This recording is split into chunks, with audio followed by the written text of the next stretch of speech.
kom jeg ikke længere. Og det var jo altså i 59.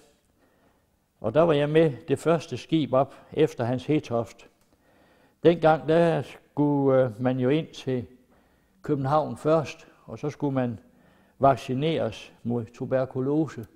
Og vi var en 12-15 håndværkere, der var kommet ind, og vi boede nede på noget, der hed Hotel Viking.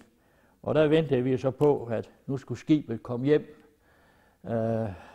som jo desværre aldrig kom til Danmark. Hans Hedtoft. Og der fik vi så at vide, at den var desværre jo ramt et isfjeld og var sunket på vejen hjem. Så vi kunne godt tage hjem til de respektive byer, vi kom fra, og så ville vi få nærmere besked om, hvad tid vi skulle til Grønland. Det blev i hvert fald ikke foreløbigt.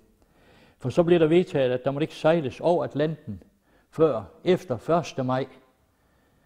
Så alt skibsejlads over Atlanten, det blev annulleret indtil 1. maj. Så blev vi kaldt til København igen, at nu skulle vi afsted, os der havde været derovre, og skulle have været med Hans Hedtoft nummer 2. Man kalder jo altid et skib fra Danmark til Grønland. Nummer 1, 2, 3 antal gange inden for det år, og så begynder man forfra næste år med etteren igen. Og vi skulle have været op med Hans Hedtoft 2. Men nu kom vi så op med dronning Alexandrine i stedet for, også populært kaldt dronningen, som sejlede på København og så Grønland. Den kom vi så med op, og det var som ikke fordi det var særlig fornøjelig tur. For på denne tur, der havde vi jo de forskellige honorateurs med fra KGH, Hans E. Christiansen og Børge Ibsen, og vi havde han Gunnar P. Rosendal med fra GTO, og vi havde sådan flere af de prominente personer med inden for Grønlandsstyrelsen.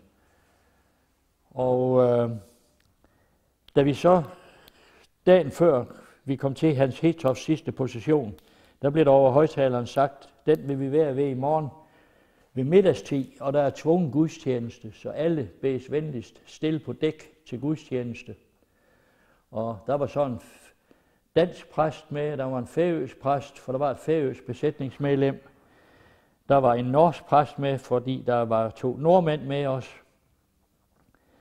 Og så holdte de forskellige præster jo en ganske kort gudstjeneste, og Hans E. Christiansen fra Kongelig Grønlandske Handel og Gunnar P. Rosendal holdt det henholdsvis for KGH og for GTO en mindetale over de, der var gået tabt ved forliset der.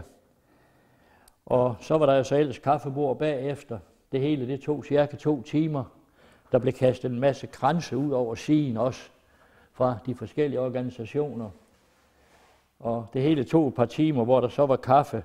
Men det var ligesom, der var ikke nogen, der skulle ind og have kaffe. Det var ligesom, der blev en trykket stemning på skibet, efter at have ligget stille, for det var fuldstændig havblik, da vi lå stille der. Og der var et orgel med, der var stillet op på lugekarmen eller på lugedækslet. Og der var en organist med, der spillede nogle salmer, og der blev sunget salmer, og det var meget højtideligt, meget gribende.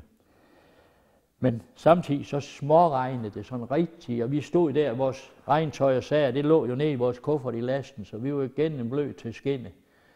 Så det de 2 timer var gået, der var der ikke nogen, der skulle ind og have kaffe. Nej, jeg tror alle gik ned og lagde sig på køjen, og der var faktisk heller ikke nogen op til aftensmad.